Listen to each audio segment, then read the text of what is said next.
Hi, everyone. This is Gail Carson, and my guest today is Marcie Peters, America's whole life coach. She helps high achievers around the world age backwards, and I know we all want to know how to do that. She's a holistic nutritionist and thinker and the founder of the Health and Happiness Guide and Transform Your Health World Summit. And she shares a virtual stage with many other thought leaders and world changers. Her line of healthy H2Go nutrition is being sold online and in healthy venues. Well, Marcie, you're a gal just after my own heart. I just love everything that you're doing. So welcome to the show. Thank you so much. My pleasure to be here. Well, let's find out a little bit about you. How did you get involved in health and wellness? Yes, well, it's kind of a long story, and I'll tell you, I do what I do because I know what it's like to be in a body that feels like a prison, and I know what it's like to have your life stripped away, to go from a high-achieving corporate up-and-comer executive to someone who is contemplating suicide. And the reason I know, Gail, is because when I was 21 years old, I got really sick. I came down with what I thought was a flu at the time, and it ended up not going away, and instead of getting better, it just got worse and worse. So I had many years of going to doctors and trying to figure out what the issue was, and it debilitated me. It took me away from pursuing my career and living my life and having relationships, and I isolated myself, and it got really dark and dismal, and these health issues lasted for 16 years before I was able to turn things around. It really took 16 years? Was it because nobody could diagnose you, or what was the problem? Yeah, the diagnoses from doctors at the time was fibromyalgia and chronic fatigue syndrome, which essentially means they don't know what the underlying issue is.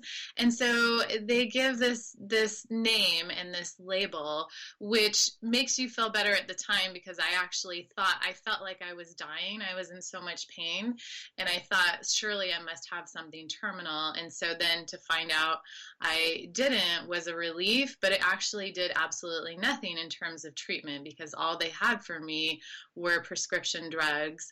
And I did try that, and it inevitably made the situation worse instead of better. So yeah, I mean, I just wasn't getting the help that I needed, and I really had to look elsewhere and do a lot of my own research and education. So tell me again what your final diagnosis was. It was fibromyalgia and chronic fatigue syndrome. Wow, but that's something you hear a lot about now. So maybe it just wasn't popular then, or you didn't go to the right doctors. I mean, that is something that is diagnosable. I mean, you could find out what it was all about. Yes, they were initially trained to say that it was all in my head and I needed to see a counselor, and it wasn't. It was very physical. And, there is an emotional part of many different types of health equations, but also the physical part does need to be addressed. And just by giving it a label doesn't address it, doesn't make it any better. It just makes the doctors feel better, and sometimes the patients too. Well, now, you talk about yourself as an age-backward mentor. So what does that really mean? Good question. Well, essentially, I was sick for all of my 20s, almost all of my 20s, most of my 30s, and I felt really old. Everything hurt. My eyelashes hurt. My joints hurt. It hurt just to walk, let alone try to exercise and stay in shape. And I also had excess weight, and I looked puffy and inflamed, and that was a big part of the problem, inflammation. And so I'm 43 now, and I feel and look so much better and so much younger and so much vibrant and youthful. And so that's why I call myself the age backward mentor, because going back to school, getting the credentials, helping other people, and then going through it myself, having your own story and your own experiences are so powerful in terms of knowing how to help other people.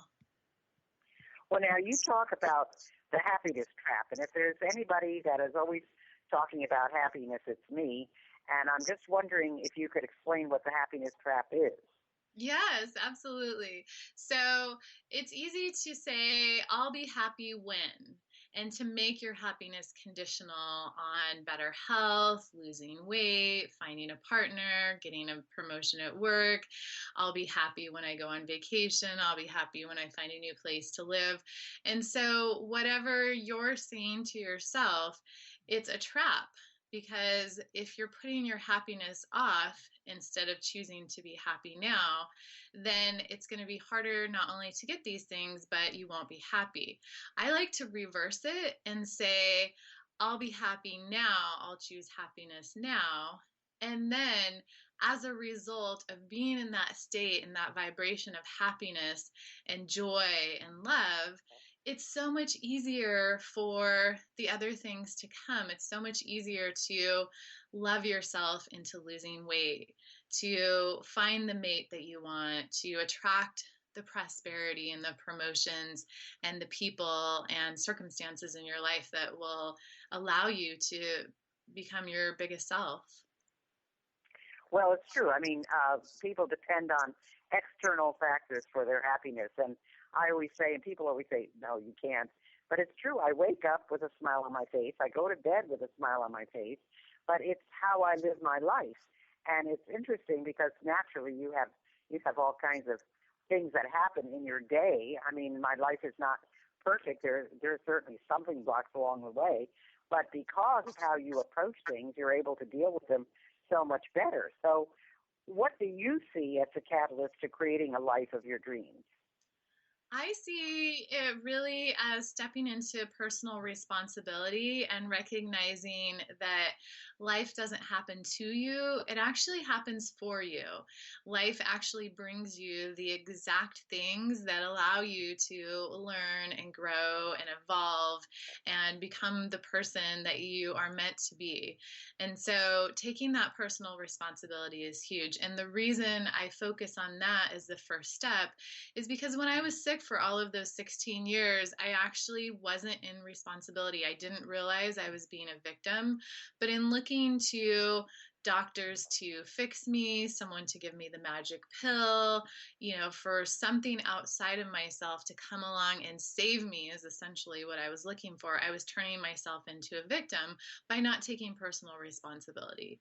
And when I stepped into personal responsibility, meaning that I was willing to make the hard changes and the difficult things to move my life in the direction that I wanted to, then that's where the magic really started. And that's when you're able to change your circumstances, or at the very least, change your response to the circumstances.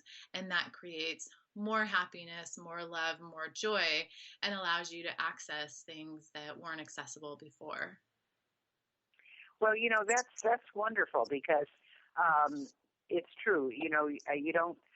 First of all, I think it's much more difficult though to be an advocate for yourself when you're not feeling well and when you've got all these aches and pains and it's hard moving.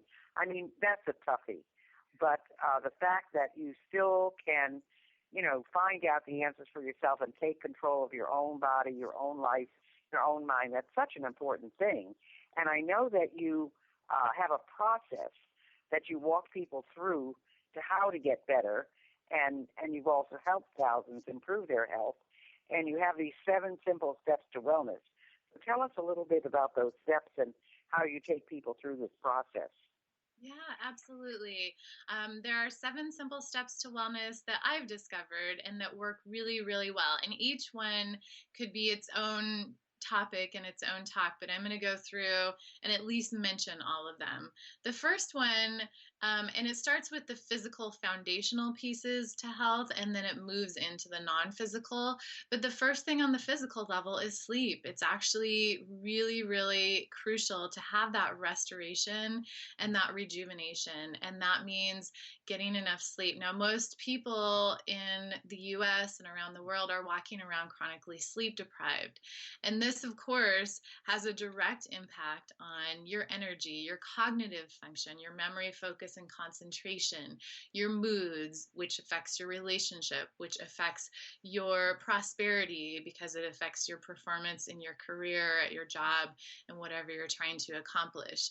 So it's easy to overlook because sleep it seems so simple, but it is absolutely crucial. And that means not only getting enough sleep, but getting to sleep early enough that your circadian rhythms are not disrupted, that you're actually going with the sun and going with what nature intended us to, which is to be asleep when it's dark outside. So I like to say, the hours between 10 p.m. and 2 a.m. are sacred. Make sure you're asleep during that time, which means starting a sleep routine early enough to be asleep by then. So that's the first one. The second piece is nutrition. Obviously, if you put poor gasoline into a car, it's not going to run as well. And we need really good, effective, efficient fuel to run optimally. And that means not putting those inflammatory foods that cause so many problems in, and making sure we're getting those nutrient dense phytonutrients, micronutrients, all of the things that will really allow our bodies to run optimally. So that's the second piece, is nutrition. The third thing is hydration, getting plenty of water and in the right quantities. It's usually about half your body weight in ounces, to really be fully hydrated, to flush out the toxins, to allow your skin to be plump and look the way you want it to look. And also it helps with satiation, because when you're hungry, or when you're thirsty or dehydrated, it can occur as hunger. And that's one of the reasons people overeat. So hydration, again, so simple and so important. Number 4 is movement. Exercise, the right amount, not too much and not too little.